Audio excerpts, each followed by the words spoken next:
this is the immaturity and stupidity of me. I was like, I'm not going to cash my checks. You know what? I'm just going to let them sit in the drawer because I'm not playing.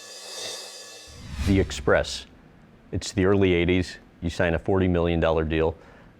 Between the guaranteed money and the annuity, it was supposed to pay out till you were what age? I think 60.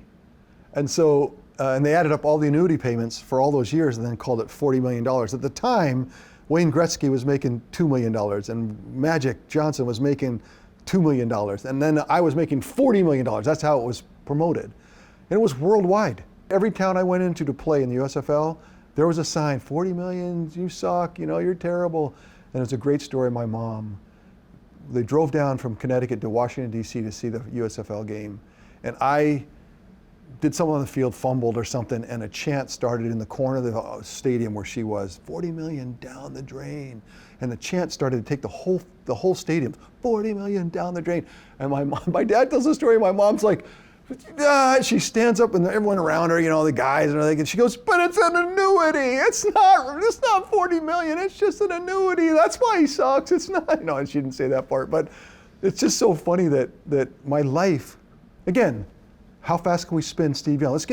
Let's say it's $40 million and have him try to answer for that in a world where I didn't really want to answer for a dollar. Take me into the room where it's you and your agent, Lee Steinberg, actually negotiating that deal with a Bill quite Oldenburg colorful was the owner. Yeah. So Bill Oldenburg was the real estate developer. He takes me down to the Transamerica building where Lee and I were going to negotiate the final parts of the contract. Thought it was done.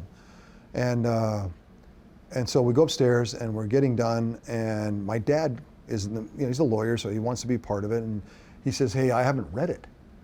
And Lee says, look, I don't know if we have time to read it. You know, he's got a birthday party and there's a big hoopla here. And he's like, look, I'm not signing. I'm having my son sign unless I read it.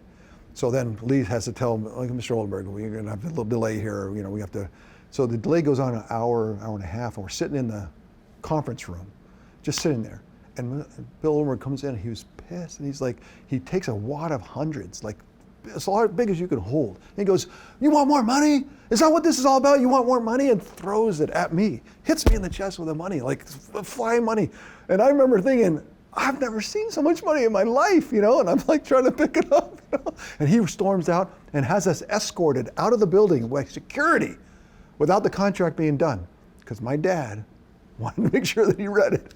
And yeah, that was the richest I ever was, right there. And you almost took a swing at him. Oh, that's right. You know, so I'm Mr. Oldenburg, you gotta calm down. And he tries to, you want to calm down? And he tries to, I'm like, hey, you need to, because he wasn't the biggest, you know, he's not a large man. And I said, you need to calm down, because if this is not going to go well. You know, that's how bad it got. Whether with the Express or the early in your 49ers days, you had an interesting way of handling your checks.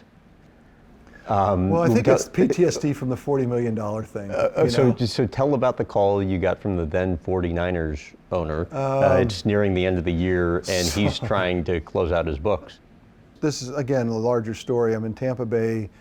I'm was the number 1 draft pick in the supplemental draft for the Bucks, and we go 2-14. We're the number 1 draft choice, and the new coach, Ray Perkins, tells me I don't like lefties, I don't like scramblers. Look, I was an oddity back then.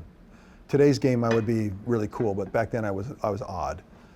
And I'd made a relationship with Q Culverhouse, the owner, and they traded me to the St. Louis Cardinals. And he called, and Ray Perkins says, hey, you've been traded. I'm like, oh no, that's the other team that's won 2-14. It's terrible.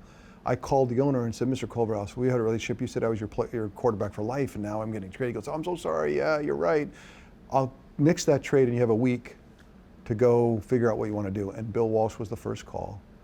And Bill said 2 things that just shocked me that I'd never heard my whole life. I love lefties, which I'd never heard before, and I love people that can run around, because I think there's a great benefit to it.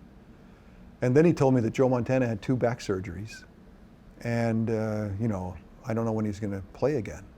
So I come to the 49ers, and I have the sense that maybe I'm going to play. And the first practice, Joe Montana runs out, and he looks great.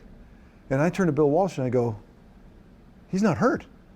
And Bill's like, you know, sorry about that. So that started a 6-year odyssey for both of us, for the three of us, that, you know, was, you know, pretty dramatic. And I think part of that drama was when I wasn't playing, the one thing I didn't want to do was sit around. I'd rather go to law school than sit and watch. This is the immaturity and stupidity of me. I was like, I'm not going to cash my checks. You know what? I'm just going to let them sit in the drawer because I'm not playing, so it doesn't matter. And I was renting a little room from Harris Barton, my teammate. And I went back to law school in the off season, and Carmen Policy called me and said, general manager of the team, and said, hey, look, you're screwing up the taxes. Where's the checks, man? You know, we got to file. It's April. We got to file.